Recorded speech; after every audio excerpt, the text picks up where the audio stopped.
जय हिंद मेरे शेर शेरनियों, और आप सभी का स्वागत है आपके अपने प्रीतम एकेडमी परिवार में। और मैं हूं पंकज कुमार।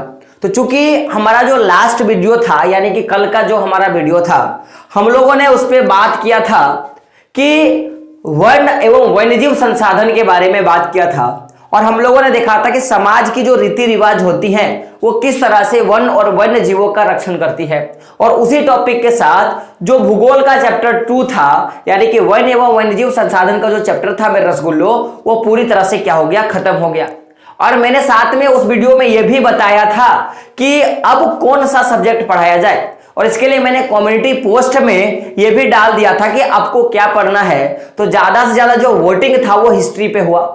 तो हम लोग अभी तक हिस्ट्री के सेशन पे बात करें तो दो चैप्टर जो है हम लोगों ने लिया था, यानी कि हिस्ट्री का जो खंड एक है, इसका दोनों चैप्टर हम लोगों ने ले लिया। एक जो चैप्टर था वो यूरोप में राष्ट्रवाद का उदय के बारे में देखा था कि यूरोप में राष्ट्रवादी भावना का किस तरह से अग्रसर हुआ, इसके बारे में हम लोगों ने देखा।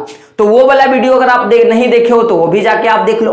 और फिर हम लोगों ने जब दूसरा चैप्टर लिया तो हम लोगों ने बात किया था कि भारत में राष्ट्रवाद, यानी कि भारत में किस तरह से राष्ट्रवादी भावना का अग्रसर हुआ, पूरा हम लोगों ने गांधी काल के बारे में चर्चा किया था मेरे रसगुल्लो। तो जो लोग अभी तक हिस्ट्री के उस वाले सेशन को नहीं देखे हो तो मैं बोलूंगा कि सबसे पहले आप उन सारे सेशनों को देख लो, उसके बाद आप ये सेशन को देखोगे तो आपको हिस्ट्री से प्यार बढ़ेगा और आपको ज्यादा मात्रा में क्या होगा, समझ में आएगा।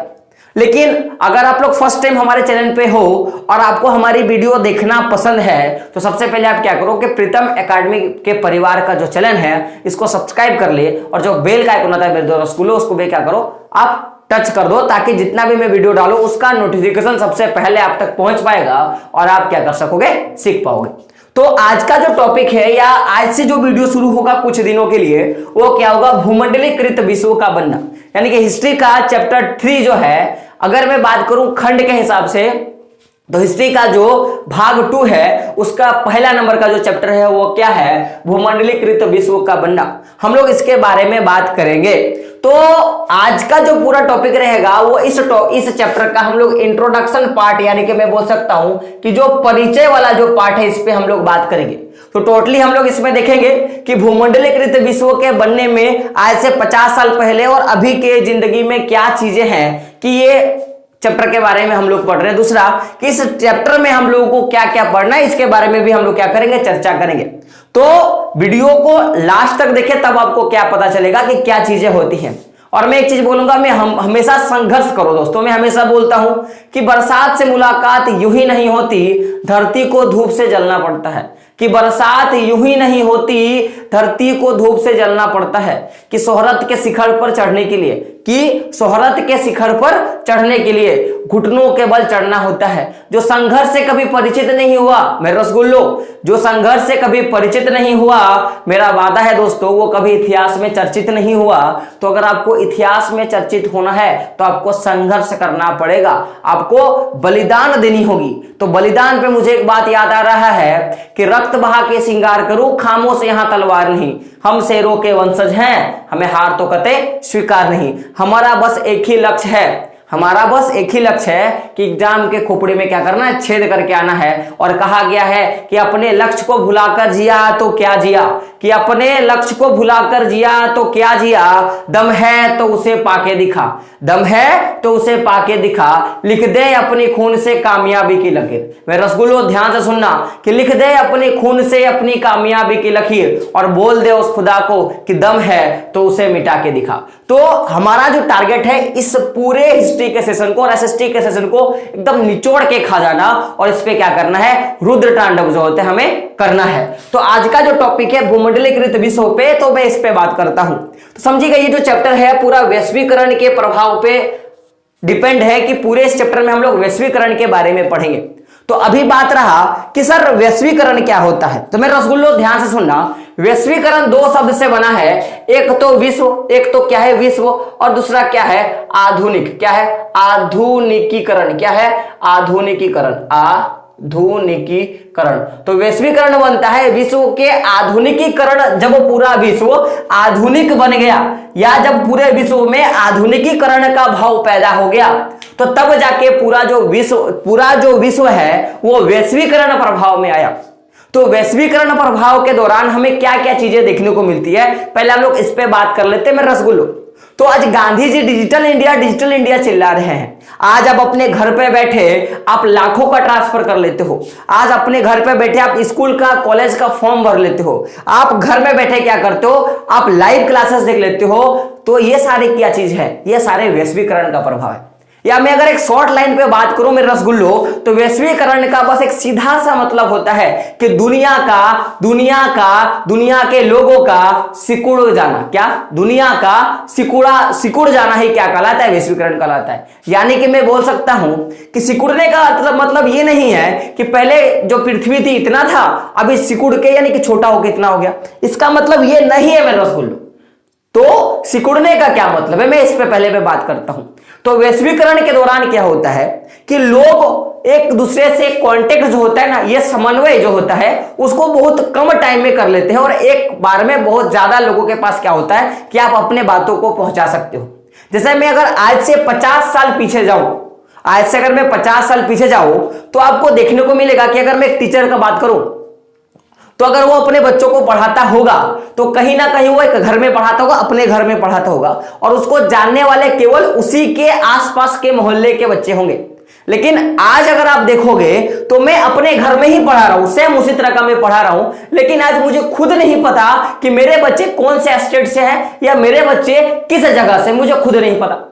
तो ये वैश्वीकरण का प्रभाव है। और मैं एक टाइम में बहुत से बच्चों को मैं पढ़ा भी पा रहा हूं, तो ये वैश्वीकरण का प्रभाव है। अब आप देख सकते हो कि आपके पास व्हाट्सएप है, आप व्हाट्सएप पे ग्रुप बना सकते हो, व्हाट्सएप से वीडियो कॉलिंग कर सकते हो, व्हाट्सएप से आप कहीं भी बैठे अपने ननिहाल में, अपने दोस्त के पास, अपने फ्रेंड के पास आप तुरंत चुटकी बजाते आप एसएमएस कर सकते हो। यहां तक वीडियो कॉलिंग करके आप ये भी देख सकते हो कि वो कैसा है। लेकिन पहले ऐसा नहीं होता था। आज से 50 साल पीछे जाओगे तो अगर आपको आपके ननिहाल के बारे में, आपके दोस्त के बारे में, आपके फ्रेंड्स के बारे में अगर पता करना होता तो या तो आपको लेटर लिखना पड़ता जिसमें जवाब आने में बहुत लंबा समय लगता, या आपको जाके देखना होता, उसमें भी लंबा टाइम लगता। लेकिन आज ऐसा नहीं है मेरे रसगुल्लो। आज आप चुटकी बजाते सब कुछ जान सकते हो। अगर आपको जानना है कि अमेरिका में क्या है, या स्विट्जरलैंड में क्या हो रहा है, या आपके बिहार स्टेट में क्या हो रहा है, रांची में क्या हो रहा है, या मेरे धनबाद एरिया में क्या हो रहा है, तो अब चुटकी बजाते जान सकते हो। बस गूगल करो, गूगल बाबा जिंदाबाद, उसमें बोल दोगे कि आज टुडे का न्यूज दीजिए, कहां का, धनबाद का, सारा वो खाना आ जाएगा। लेकिन पहले ऐसा नहीं होता था। पहले सिस्टम को करने में टाइम लगता था। तो यानी कि पूरा जो विश्व था वो फैला हुआ था। जैसे मेरा सिंपल सा फंडा है मेरा बोलने का कि मेरे को यहां से यहां तक अपना संदेश को भेजना है तो इतना स्थिति, लेकिन अब बीच में एक माध्यम आ गया। पहले मेरे को जाना होता था, लेकिन अभी बीच में कोई माध्यम आ गया वैश्वीकरण प्रभाव के दौरान, और अब हम क्या होते हैं, कम टाइम में अपनी चीजों को पहुंचा पाते हैं। तो कहीं ना कहीं चीजें क्या हो गई, छोटी हो गई। तो हम लोग बोल सकते हैं कि देश का या विश्व का छोटा हो जाना या सिकुड़ जाना ही क्या कहलाता है, वैश्वीकरण का प्रभाव कहलाता है। यानी कि विश्व में आधुनिकीकरण, यानी कि पहले बैलगाड़ी था तो अब मोटर गाड़ी आ गया, उससे और ज्यादा विकसित हुआ तो एरोप्लेन आ गया, उससे और ज्यादा हुआ तो रॉकेट आ गया। पहले लोग जो थे बात करने के लिए लोगों को भेजते थे, चिट्ठी भेजा करते हैं, आज व्हाट्सएप आ गया, व्हाट्सएप के से और स्नैपचैट आ गया, उससे भी फास्टिंग कभी ना कभी कुछ ना कुछ तो आ जाएगा। तो ये जो चीजें विकसित की गई कि टेक्निकल चीजों को जोड़ा गया हमारे समाज के साथ, तो इसके बारे में हम लोग बात करते हैं वैश्वीकरण का प्रभाव। लेकिन ये जो चीजें हैं ये कुछ 10-12 या आप बोल सकते हो 20-30 साल से ये सारी घटनाएं घट रही है कि हमारे साथ टेक्नोलॉजी जो है वो डेवलप होकर जुड़ रही है। लेकिन हम लोग इसमें पढ़ेंगे कि आज से 50 साल पीछे जब जाएंगे हम लोग, मेरा रसगुल्लो ध्यान से सुनना, कि आज से 50 साल पीछे जब हम लोग जाएंगे तो उस समय इन सारे चीजों का क्या महत्व था। यानी कि मैं बोल सकता हूं कि पहले के लोग एक दूसरे से किस तरह से वैश्वीकरण करते थे, या किस तरह से लोग एक दूसरे से संबंध बना के रहते थे, अपने बातों को पहुंचाना या अपने बातों को कहना, या किसी के बारे में जानकारी कैसे प्राप्त करते थे, उसके बारे में पढ़ेंगे। तो ये चैप्टर में एक पॉइंट आता है कि भूमंडलीकृत विश्व का बनना। तो ये जब वैश्वीकरण का प्रभाव आज से हम लोग 50 साल पीछे जाएंगे तब का कैसा था, इसके बारे में बात करेंगे। तो ये जो घटना का पूरा जो घटना पैदा हुआ कि भूमंडलीकृत विश्व का बनना, यानी कि एक मंडल के नीचे, यानी कि एक तल के नीचे पूरे विश्व का आना ही क्या कहलाता है, भूमंडलीकरण कहलाता है। मैंने क्या बोला कि पूरा संसार और संसार के लोगों का एक मंच पे आना ही क्या कहलाता है, भूमंडलीकृत कहलाता है।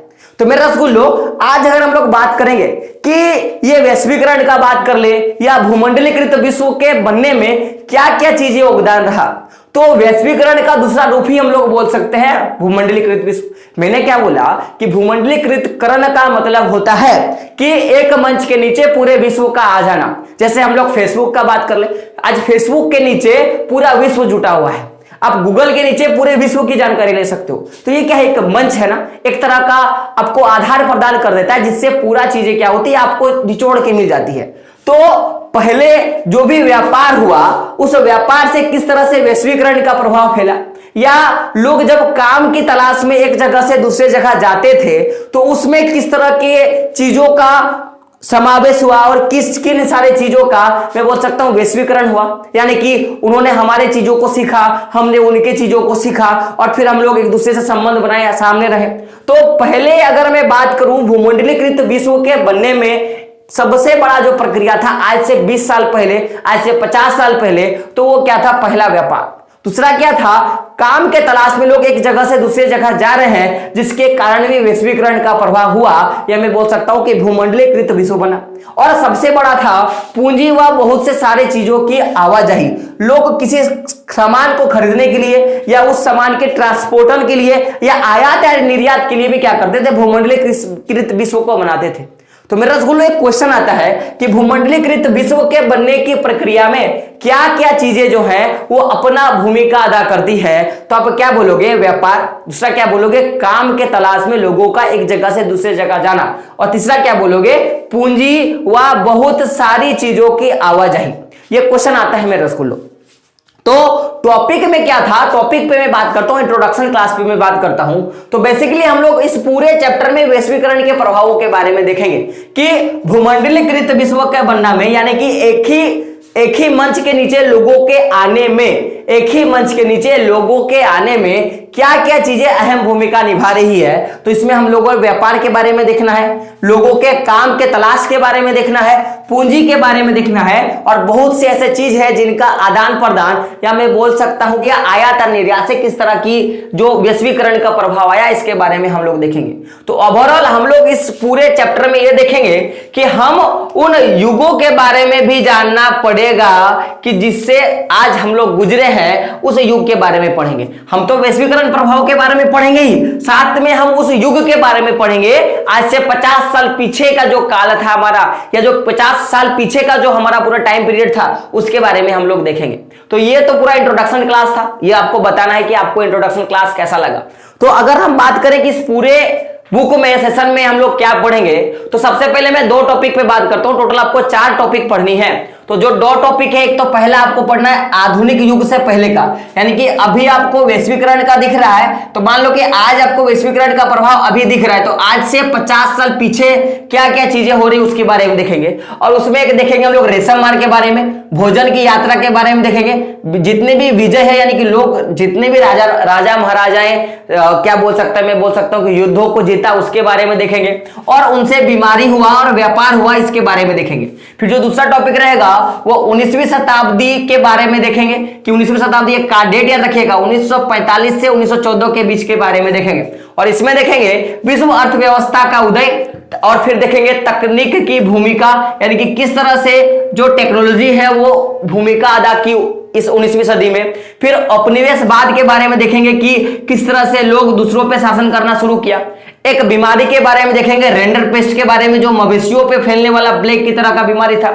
फिर देखेंगे भारत में कुछ अनुबंधित, यानी कि क्या हो गया था, मैं बोल सकता हूं बॉन्ड पे या कगार पे या गिरमिटिया मजदूर भी इसको बोला जाता था। तो भारत में अनुबंधित श्रमिक के बारे में देखेंगे। फिर हम लोग विदेश में भारतीय उद्यमी, यानी कि भारत के कुछ व्यापारी जो है वो विदेश में जाके अपना पूंजी निवेश किए, इसके बारे में देखेंगे। और लास्ट में इसी टॉपिक में 19वीं शताब्दी में हम लोग देखेंगे भारतीय व्यापार, और साथ में पढ़ेंगे उपनिवेशवाद और वैश्विक व्यवस्था के बारे में हम लोग देखेंगे। तो टॉपिक 2 टॉपिक पे पहले मैंने बात किया कि जो 2 टॉपिक है, एक पे आधुनिक युग के बारे में देखना है, इसमें 3 चीजों पे वीडियो बनेगा। फिर हम लोग 19वीं शताब्दी में देखेंगे, और इसमें आप देख सकते हो 1 2 3 4 5 6 7 8 टॉपिक पे इस पे वीडियो बनेगा, उसमें 3 टॉपिक, और ऐसे और 2 टॉपिक है जिस पे वीडियो बनेगा। तो अगर मैं उन दोनों